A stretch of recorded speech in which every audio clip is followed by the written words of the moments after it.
Watch me ride. Hey everybody, well, it's a beautiful winter's day, good day for a ride, and I have something new to ride. It's the Lexmoto Hawk. Now, I'll be honest, I probably wouldn't have taken this to review had it not been for the amount of people that asked me to do it. It is very small, but I do fit on it, but we'll see. As I say, this isn't a review at this point. I'm literally just going to be riding it, and over the next few weeks I'll ride it and see what I think of it, and then eventually I'll make a review. But there is a few instant things to say. This bike shouldn't really be seen as a sporty bike, because underneath it, it's just one of their other commuters, basically, with some extra fairings put on it. The bike underneath it is about 1,700 quid, so I think you're looking at about £300 in fairings, which, yeah, it makes sense. They are quite plasticky, and I do worry if you were to have a crash, how many of these panels would break. Did I mention how little it was? It's almost too wee. The baffle I have taken out of it straight away, because the first time I literally got out of my house, drove down the road, and was like, no, this baffle's got to go. It stifles the engine, so the baffle needs to come out. But again, this is one of these 125s that hasn't really got any balls. You really have to rev the balls off of it before you find any. Some people might suggest that it looks something like a Panigale, maybe. I don't know about that. And I haven't yet worked out how that comes off. Oh, there's a keyhole! Idiot. Didn't notice this before.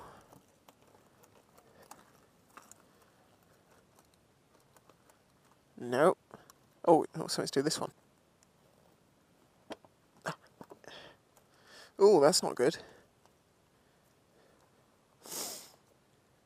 Yeah, the staples on the inside of the seat that hold the liner on have scratched straight down to the metalwork. There. So if you buy one of these, or Lexmoto before you sell them, you better stick some foam along that inside edge. It'll be fine, just to cover up those staples, because otherwise you're going to have... What's this? Oh, I bet this is it. I wonder how much space is in here. There we go. Oh. Literally none.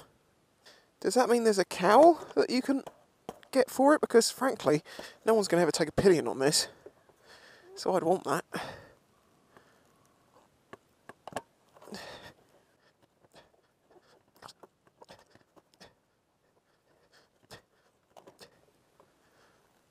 I can see, it just doesn't line up right. Yeah, it's on, but the seat's longer than the gap. You have to bend the seat to get it to go in. So, baffle's out.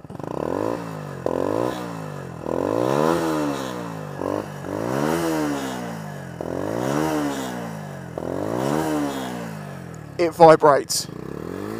Oh! Go on, get some frequencies on your ball bag.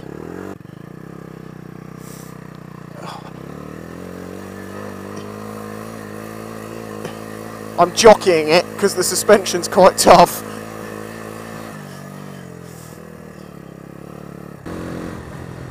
Ah!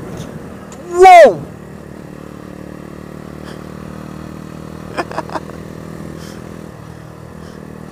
That was nearly a squished seagull. A squeagull! The odd thing is, I'm in fifth. And you know, it's just pottering along absolutely fine. It's quite happy to do this, but there's nothing. There's absolutely nothing. You have to go down probably 2 gears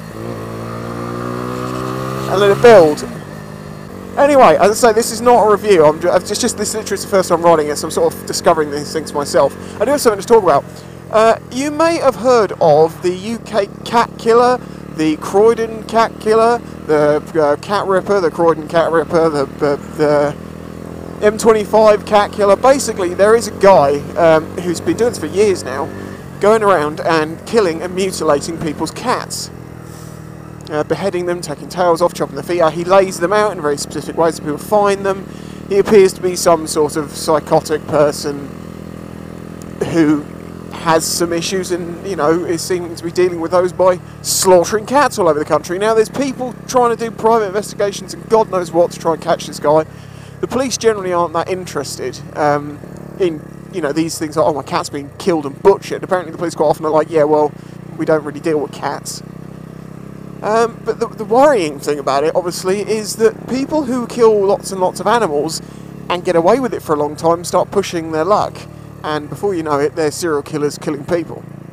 I mean, the guy is just taunting them, and he's managed to kill so many cats and get away with it. Right, we're fueled up. What's the gauge say now? Yeah, that's more like it. I bet, like all 125s, this will ride better now it's got fuel in it. Yeah, it's picking up quicker. I don't know what it is, it's EFI. It shouldn't make a difference, but it bloody well does.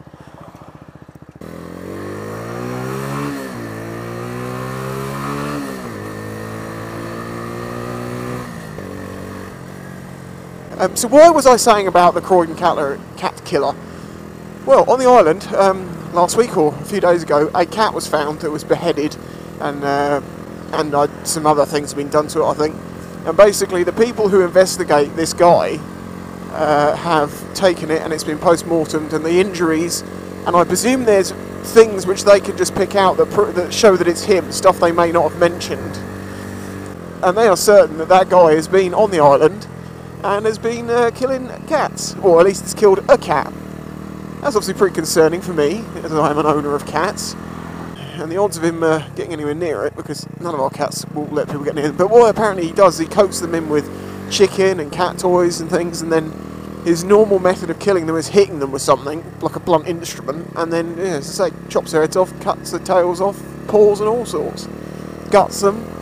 So the guy has obviously got some severe issues. And I think it would be advantageous if maybe he was caught and dealt with. I have to say, to be fair, I'm not that cramped up on this bike. I wish it had a bigger tyre on the front, and the tyres on this aren't amazing, but it's also wet and slippery, so I can't really judge too much.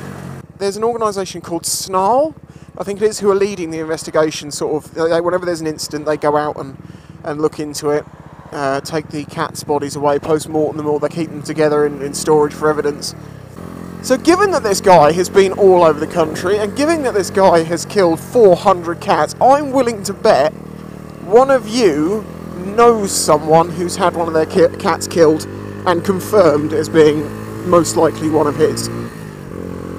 So yeah, let me know if you do know of anyone who had one of their cats killed by him, because well, it's just interesting at this point, because I really want them to catch this guy, so we can just find out what the fuck was wrong with him to make him do this.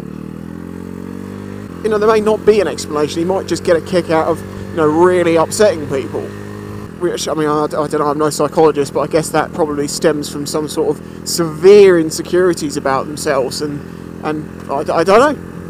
Or for all you know, they might think that God tells them to do it. It's mental that it's got to the level of maybe 400 cats being killed, and still the guy's not being found, and it seems like the police aren't really that interested. It seems like there's all these independent organisations. There's even a couple that have dedicated their lives to following up the cases and driving around the country and doing all this stuff to try and find this person, and thinking, and they liaise with the police, and it's like the police are literally just like, yeah, you go and do it, mate. I mean, I'm not here to criticise the police. I don't know fully what they are and aren't doing. I'm sure they are doing what they can within reason, but I mean, yeah, I understand if a cat gets killed, that's, you know, by the side of the road, whatever, yeah, it happens. But if it's been clearly decapitated with a knife, and it's consistent with someone who's killed 400 other cats, I'd be worried about human lives very shortly. But then he hasn't killed any people yet, but because he's been getting away with it so much. I mean, I thought he probably would have, yeah, he's got away with as many as he has. You'd think maybe he might have stepped it up by now. And looking on the historical dates of them being found anyway, so you can't assume they've always found. There was a gap back the last year, like for a few months, and then the past few months has been like September, October, November. They found one per month, or there was, I don't know, one of them I think was something like 9. This is Wikipedia, so I don't know how much truth's in that. And yeah, December, sure enough, is here, local. And that's just a bit weird. I did know of this guy before now, and I thought, that's bloody weird. And yet here he has come all the way down. He's also been in Brighton and other places, as far as I know. Oh! Okay. Oh, This is called the Nutcracker. I can't wait for a dry day to take this out for a proper ride around where I can feel like I've got some grip. But there is something I am noticing about this front end. It is weird. The steering feel is bizarre. Looking at the rake at the front end and this little front wheel, it almost feels like the wheel's turning from the back half, not the centre. If you know what I mean. No, just, oh God.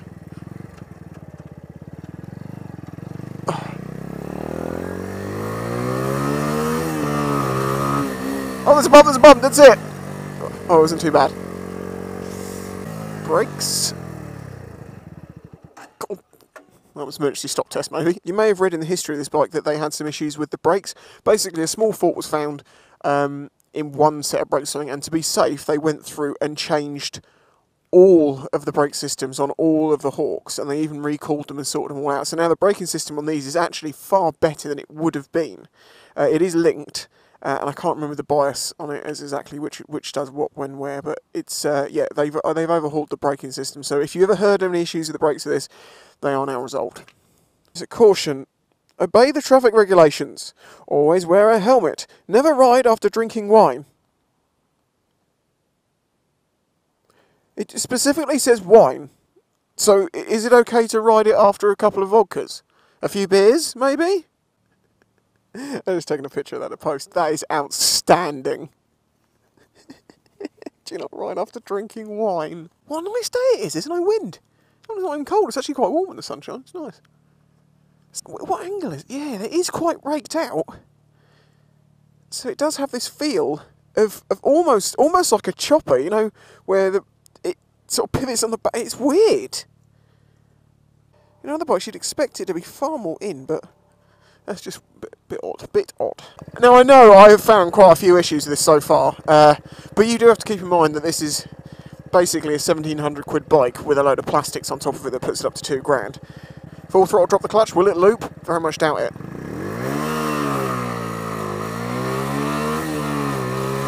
No. Bumps. I was see if I can get this to lock up. No, the rear wheel did kind of lock. I think this is definitely link brakes, so it's braking with the front as well. But it's not really locking up on this wet, sandy road.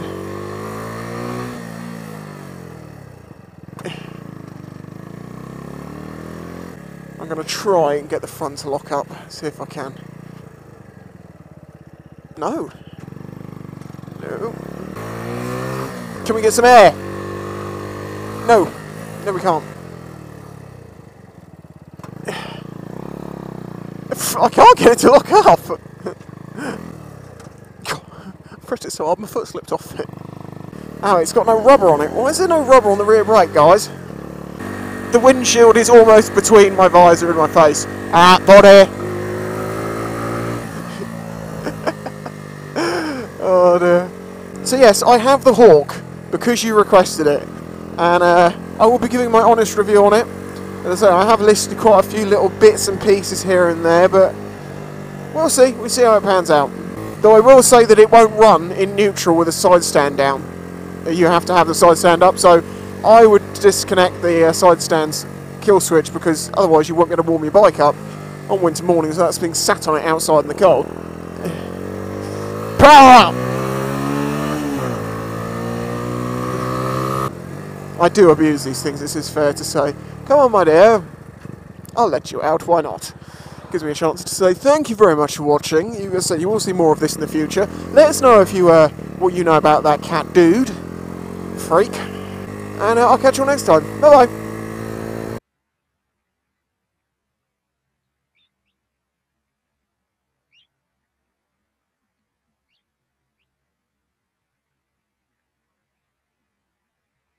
Hello.